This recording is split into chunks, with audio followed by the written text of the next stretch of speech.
This person is a monster. It's a subhuman. This person doesn't think like you and I do. This person is not going to make sense. Welcome to JonBenét Ramsey's Sketchy Details Part 10. If you have not watched Parts 1 through 9, it's highly advised that you do because these are in chronological order, and I will leave the links for those in the description box below. This and all videos in the JonBenét Ramsey Sketchy Details series are for educational purposes only.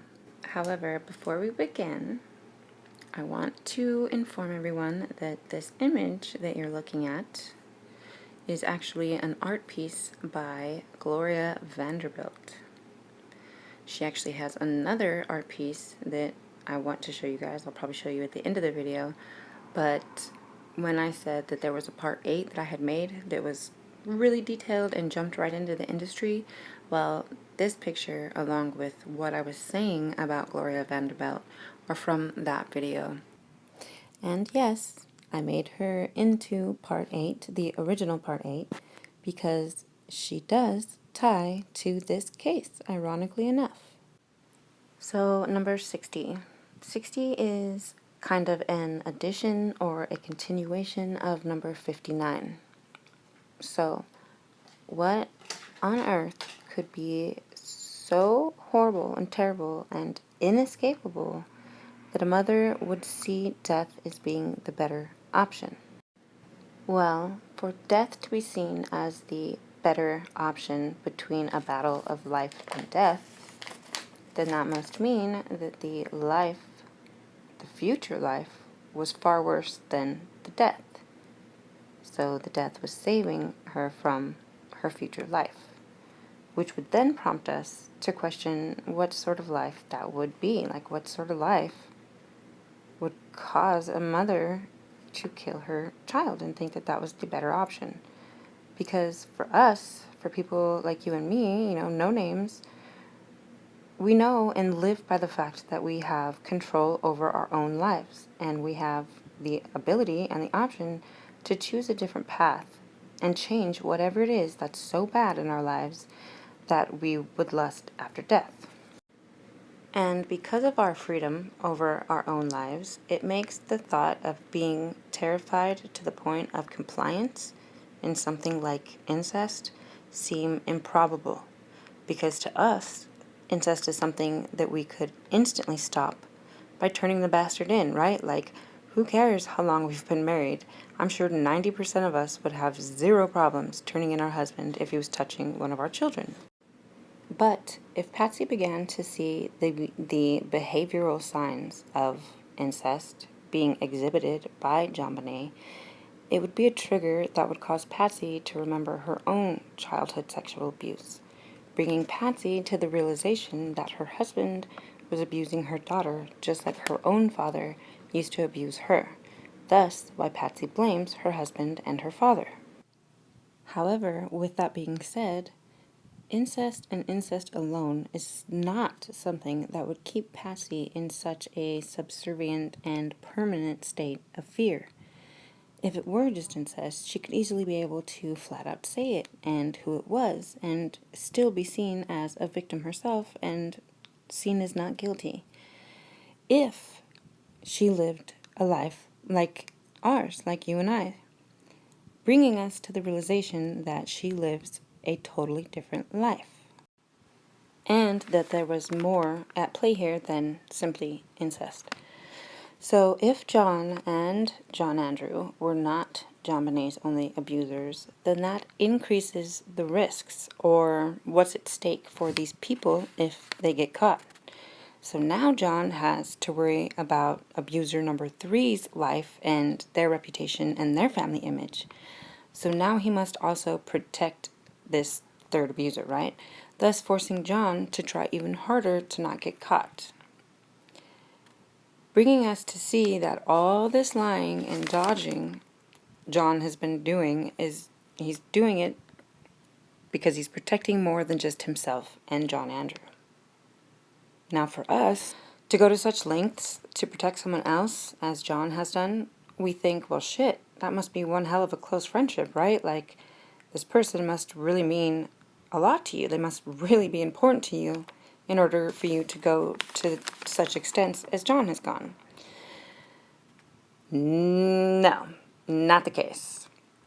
Yet again, here is an example of being able to show us how different the two worlds are that they live and that we live. Because this protection, this till the day I die protection, is only in place because of blackmail. Blackmail is an act of coercion using the threat of revealing or publicizing either substantially true or false information about a person or people unless certain demands are met. It's a form of extortion. Blackmail is information based. It's based on information that somebody has, and extortion is based on force, by forcing someone to comply with your demands. Now, how bad people are blackmailed or extorted is very easy to see, right? They are already doing bad things that they're trying to hide. So all you have to do is just get video proof of such antics and then inform the person that you have the proof and the evidence, and boom, you have the person in your pocket forever. However, blackmail and extortion is a multi-lane highway. It's not even a two-way street. It's a four-lane, both ways highway. What do I mean by that? Well, let's do another example. For this example, we'll take the first example, but we're going to be the bad guy this time. We're the one that somebody else has the video proof of, right? So what could we do? We could either turn right around, and if that person is also shady, get proof of theirs and hold that over their head. That would just give you guys an evil, or an even, notice I say evil, an even playing like field, and you guys would kind of just float in a limbo. You guys would be kind of stuck. Neither one of you would be able to tell on the other person. Or if that person was a good person and you couldn't get real proof of them, then lo and behold, you simply make something up. You follow them for a while, you get a picture of some sort of that could be interpreted as like controversial or incriminating or detrimental position. You take a picture and then you make up some story about it, and boom, there's your blackmail. So there's three examples kind of really right there, how you can do it to somebody who's bad and then somebody who's good who has blackmail on you already. Because just because you get blackmailed first doesn't mean that's it. Like, you can literally go behind that person, get blackmail on them, and then it like puts you guys in neutral. Neither one of you can go to the next step with it. This is actually the most common form of blackmail and extortion that's being used today, honestly. But that would only be 3 lanes of this huge highway, right? So what are the other lanes? Well, the other lanes are the reasons behind blackmailing. What we just talked about would only be to save your own ass, right? Because you fucked up, you're a bad person, and you got caught, right? And you don't want to be caught publicly, so, you hold something else over their head. So that's for bad reasons. Now, people will blackmail people to be in business with them, to stay in business with them, and to keep the underlying mechanisms of the business a secret, right? Why would you want to hold somebody hostage to work for you? Well, if they're an expert at something, or they also hold a very high position of some sort of company that would be an advantage to your shady shit, but they won't go along with it, then boom, you just fucking make some shit up. You hold it, but you gotta have the proof of it. It could be a picture. When you do the fake shit, you gotta have a picture, not video, because then the picture is very easily misconstrued, especially if you put a spin story with it.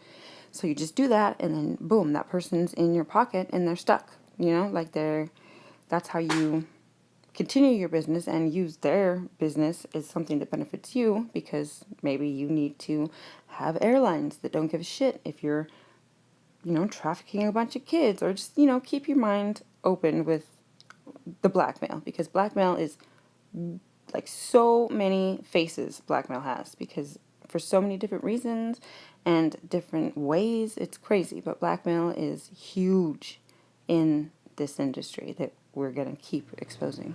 Another way that somebody could be blackmailed is, say that you're a good person, right? And you have friends or associates, and you happen to see or witness some evil deed that these associates of yours are doing, and you notice them doing it, then you can bet sure as shit that they're going to blackmail you so that you won't tell on what you now know. Even though you're not involved, they inadvertently make you involved, and now you're complacent in their evil deeds because you have blackmail against you. These people that do shady shit and have relations to this bad industry, they use blackmail as a type of insurance, because if you're doing shady shit and you're going to be doing shady shit with more than just yourself, like you need other people to help run your shady shit, then no matter what, no matter if the person has crossed you yet or not, you're gonna get or make up some sort of fucking blackmail right from the beginning. So just in case they think about or decide to cross you, you can automatically eliminate them right away and discredit them. So blackmail is widely used, and it's used as insurance. That's why that video was on Anthony Weiner's laptop under the name Insurance. Some of you may know what video I'm referencing, some of you may not, and if you don't, well then that's a story for a totally different video. Anyway, paying people off and buying people, like John Ramsey has and did, is also a form of blackmail. If you accept money to keep your mouth shut about something, or to allow something to happen that's either illegal or bad or just socially unaccepted, then you are blackmailed. You are given the money one is kind of like force. It's kind of information because, well, you wanted the money and you're keeping the information secret. But at the same time, it's force, because people that think in terms of money and money only, they have a mentality of transactionality, meaning everything around them, including the people, have a price and can be purchased. When these people that have this transactionality mentality are faced with a big payoff to keep a secret, then they are forcing themselves to accept the money and to turn their back on their morals, if at all they even have them. And John Ramsey is one of these people that has the transactionality mentality. Everything in his life is a purchase, is able to be purchased, no matter what it is. And I see that aspect of John in Patsy's mind being something to be admired, because she didn't have this mentality. She actually did have a little bit of a heart still, and she just saw it as like the businessman like motto, you know what I mean? And so she would start to lessen her heart and think more like a transactionality mentality person, and allow more and more bullshit purchases of people and just things that she wouldn't normally agree with. And that's why I think that she ended up in the situation that she did, with it all just falling down on top of her and her realizing exactly what she was agreeing to. And with all this new revelation and all this other bullshit, don't get me wrong, I'm not saying that John was the only parent abusing and sexually abusing that poor little girl. Now, some people may not realize, but when you make a child dance provocatively and put makeup on them that's purposefully trying to make them look like an adult, you are sexualizing that child. And sexualizing a child is sexual abuse, child sexual abuse. So yes, Patsy was sexually abusing JonBenét as well.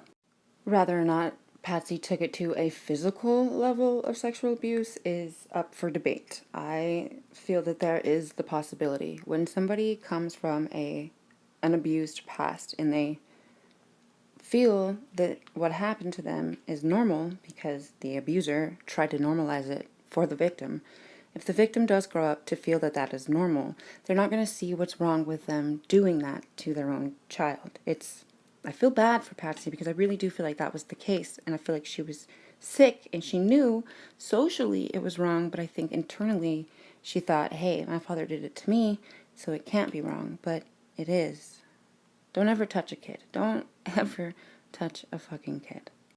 I'm kind of getting off track with that, but as you can tell, this is where my passion in this case comes from, is I adore children and I cannot stand child abusers of any sort.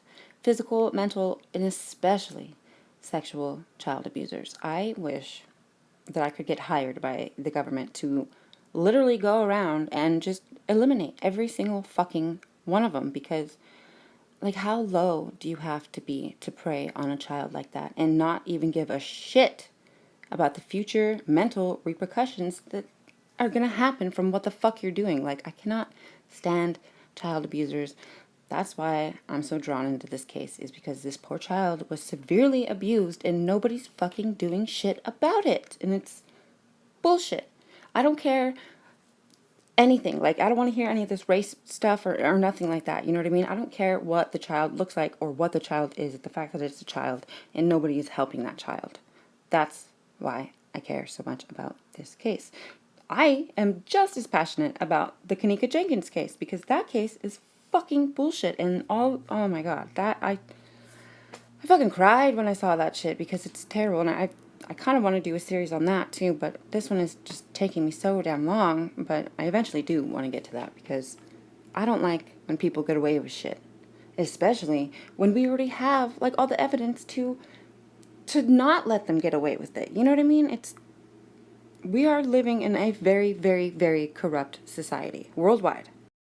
Anyway, I'm going to move on to number 61, otherwise this entire video is going to be number 60.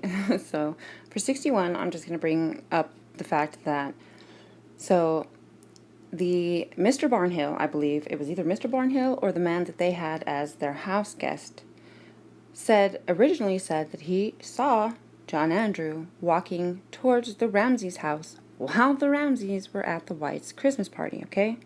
And then he later on, so I do think it was the house guest, that's right, because the house guest wasn't invited over there, so he was at the Barnhill's house. Anyway, he ended up changing his story and saying that, no, he must have been mistaken, he didn't see John Andrew.